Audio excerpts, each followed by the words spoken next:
Good morning বন্ধুরা। সেদিনকে রাত্রিবেলা আমরা ঢুকেছিলাম ঋষিকেশে। ঋষিকেশে রাত্রিবেলা হোটেল তো কোথাও আমাদের বুক ছিল না, মানে খুঁজে খুঁজে হোটেল বুক করতে হয়েছে।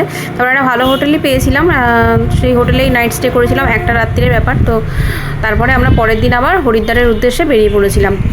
তো আর ঋষিকেশে আমরা জানকী ঝুলা আর রাম ঝুলা এই দুটো দেখেছিলাম। লক্ষ্মণ ঝুলাটা বন্ধ ছিল, এটা হচ্ছে রাম ঝুলা, যেটা খুবই ভালো লেগেছে আমাদের। আর রিভার রাফটিং হচ্ছিল নিচে, তো আমার ইচ্ছা ছিল করার, জানেন তো, কিন্তু আমার অভি আমাকে বারণ করলো যে না, সব করো না। আর সত্যি কথা বলতে আমি বাইক রাইডিং করেছি, sea bike riding, snow bike riding, এগুলো আমি করেছি, আমার খুব ভালো লাগে এগুলো করতে। তো রিভার রাফটিংটাও আমার করার খুব ইচ্ছা ছিল, কিন্তু অভি অ্যালাউ করেনি, বললো না যদি কিছু হয়ে যায়, তুমি মোটা মানুষ। আমিও ভাবলাম মোটা মানুষ, অতগুলো বাচ্চা আমার জন্য বাড়িতে ওয়েট করছে, আমি যদি ফিরতে না পারি। তো যাই হোক, এটা হচ্ছে ঋষিকেশের গঙ্গার ঘাটটা, যেটা সেটা। আর পুরোটা মার্কেট, মানে রামঝুলা থেকে জানকী ঝুলা পর্যন্ত পুরো হেঁটে যেতে হবে। আর এত রোদ, বাপরে বাপ। এটা হচ্ছে জানকী ঝুলা, যেটা দেখা যাচ্ছে, অতখানি আমাদের হেঁটে যেতে হবে। এখানে টোটো অটো কিচ্ছু পাওয়া যায় না, এখানটা হাঁটতেই হবে। আর পুরো মার্কেটের মধ্যে দিয়ে হেঁটে যেতে হবে। ভালো, ঋষিকেশটা এমনি খুবই ভালো জায়গা, কিন্তু আমরা না নাইট স্টে আমরা একটাই নাইট স্টে করেছি, মানে ওখানে আমরা থাকিনি বেশি দিন। তো তার জন্য যে আমরা খুব একদম ভরপুর মানে মজা নিতে পেরেছি ঋষিকেশে, সেটা না, কিন্তু ভালো, বেশ মানে ভালো লেগেছে। যেটুকুনি ছিলাম ভালো ছিল, কিন্তু সকালবেলাটা একটু ভালো লাগছিল না। ভাবছিলাম কতক্ষণে গিয়ে আমরা গাড়িতে বসবো, মানে এই ব্রিজটা ক্রস করে ওপারে আর কি গাড়িটা আমাদের দাঁড়িয়েছিল। তো রামঝুলাটা আমার খুব ভালো লেগেছে। রামঝুলা দিয়ে যেমন কিছু বাইক কিছু যায় না, জানকী সেতু দিয়ে যায়, আর মধ্যিখান দিয়ে মানুষ যাতায়াতের ব্যবস্থা আর কি। তো আমি না নিচে অনেক পাথর পড়ে দেখছিলাম, তো অনেকে বলছিলাম চ নিয়ে আসি, তো ওই বললো ওখানে শ্মশান আছে।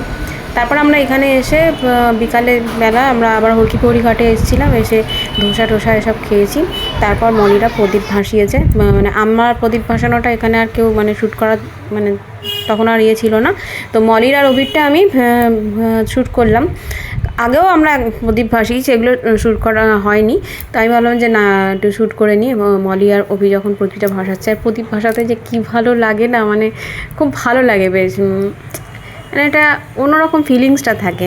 সবাই এখানে প্রদীপ ভাসায়, মানে এই মুহূর্তটা, ওই জায়গাটা আমার খুব ভালো লাগে। এমনি ঠান্ডা জলটা, মানে জলে পা দিলেই না শরীরের সারা ক্লান্তি যেন দূর হয়ে যায়।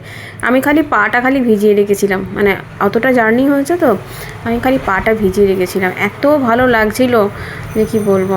তো সবাই সেই মুহূর্তে এতটা ভিড় ছিল না, মানে সবাই একটু ঠেলাঠেলি এরকম, মানে কেউ জায়গা দিতে চাইছিল না প্রদীপ ভাসানোর জন্য।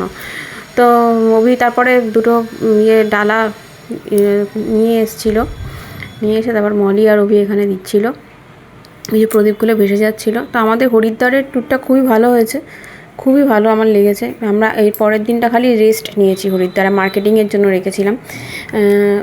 আগেই দেখে গেছিলাম মার্কেটটা কী পাওয়া যাচ্ছে না পাওয়া যাচ্ছে, আর পরের দিনটা মার্কেটিং। এই দিনে আমরা মার্কেটিং কিচ্ছু করিনি। আর লাস্ট দিন একদিন ছিল হাতে, সেটা মার্কেটিংয়ের জন্য রেখেছিলাম। আর তারপরের দিন তো আমাদের গাড়ি ছিল।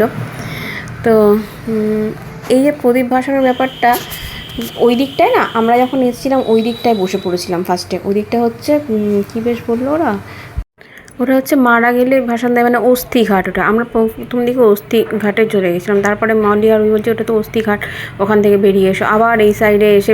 তখন আমাদের আর কি দেখবো আর কি, গঙ্গা আরতি দেখবো, তার জন্য এত ভিড়, আমাদের তো লেট হয়েছে, এত ভিড়, জায়গা নেই। তারপরে যাই হোক, সেদিনকে বরঞ্চ আরতিটা খুব ভালোভাবে দেখেছিলাম আমরা। এই সাইডে চলে এসেছিলাম, ওই সাইডে আর বসিনি। আর তেমনি মিলিটারি দিয়েছিল ওপরে। এখন তো ইয়েটা দেখা যাচ্ছে, এই উপরের ব্রিজটা পুরো মিলিটারিতে পুরো ভর্তি ছিল, ওপর দিয়ে কাউকে যাতায়াত করতে দিচ্ছিল না, মানে তখন খুব ঝামেলাটা হচ্ছিল না, ওই জন্য প্রচুর মিলিটারি। তো যাই হোক, আমরা যে আশ্রমে ছিলাম, সেই আশ্রমের যে আর কি মালিক আর কি, সে তার এত ভালো ব্যবহার, মানে অভিকে বলছে, উনি একজনের কাছে আমাদের পাঠিয়েছিলেন, আমাদের আলাপ নেই কিছু নেই, দুদিন গেছি, কিন্তু তার মধ্যে এত আপন করে নিয়েছিল ভদ্রলোক। তো যাই হোক, একজনের কাছে পাঠিয়েছিলেন। তো আমরা যখন ফিরে এসেছি, তখন ভদ্রলোক মানে অভিকে বলছে, উনি কী বলে এনাকে কি রেখে যেতে, মানে আমাকে কি এখানে রেখে দিয়ে যেতে বললেন উনি। হ্যাঁ, নিয়ে বলে টলে হাসছে, নিউভিও হাসছে, বলছে না না নিয়েই যেতে বলেছে সঙ্গে করে। তো আমিও হেসে ফেলেছি কথাটা শুনে। তারপর যাই হোক, মানে খুবই ভালো ব্যাপার। তারপর আমরা যখন এসছিলাম, আসার কথা ছিল, তখন বলেছিল যে রুমটা মনে হয় পাওয়া যাবে না, তো একটু বুক আছে। আমাদের এসি রুম ছিল। তো আমি যখন এসেছি, আমরা বললাম ওটা তো পাওয়া যাবে না, বললো না সুইট মানুষদের সাথে জন্য আমি এটা রেখে দিয়েছি।